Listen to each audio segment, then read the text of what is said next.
नमस्कार।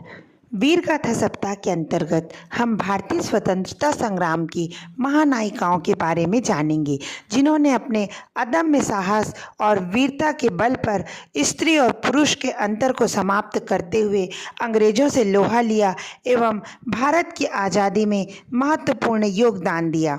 आइए जानते हैं झांसी की रानी के अदम्य साहस की कहानी। रानी लक्ष्मीबाई के बारे में, जिन्होंने झांसी की रानी के रूप में जाना जाता है।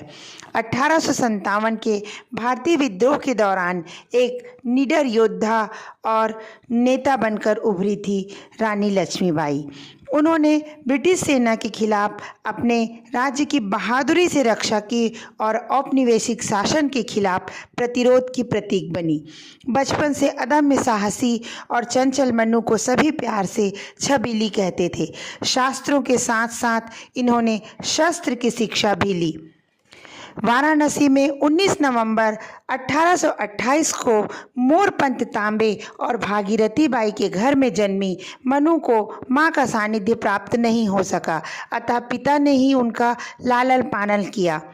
1842 में मनु का विवाह झांसी के मराठा शासित राजा गंगाधर राव नेवालकर के साथ हुआ और वे झांसी की रानी बनी और उनका नाम लक्ष्मीबाई रखा गया।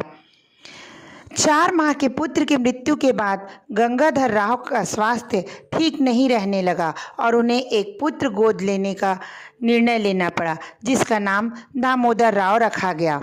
ब्रितानी सेना ने अपनी राज्य हड़प नीति के अंतर्गत राज्य का खजाना जब्त कर लिया और पति की मृत्यु हो चुकी थी, अतः पति के कर्ज को रानी के सालाना खर्च से काटने का फरमान जारी किया।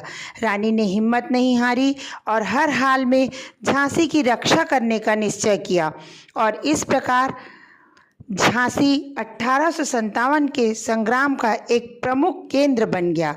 रानी ने महिलाओं को प्रशिक्षित करके युद्ध के लिए तैयार किया। झलकारी बाई, जो रानी लक्ष्मीबाई की हमशक्ल थी, उनको उन्होंने सेना में प्रमुख स्थान दिया। 1857 में सितंबर और अक्टूबर में ओरछा और दतिया राजाओं ने झांसी पर आक्रमण किया। रानी ने इसे भी विफल कर दिया। 1858 के ब्रिटिश सेना ने झांसी को घेर लिया। 2 हफ्तों की लंबी लड़ाई के बाद रानी दामोदर राव के साथ अंग्रेजों से बचकर भाग निकली और कालपी में जाकर वह तात्या टोपे से मिली। तात्या टोपे और रानी की संयुक्त सेना ने ग्वालियर के एक किले पर कब्जा कर लिया। 18 जून 1858 को ग्वालियर के पास कोटा की सराय में ब्रिटिश सेना से लड़ते लड़ते रानी की मृत्यु हो गई और इस प्रकार वीरांगना शहीद हुई।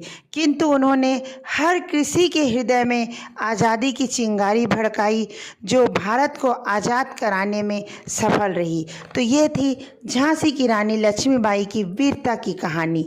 जय हिंद।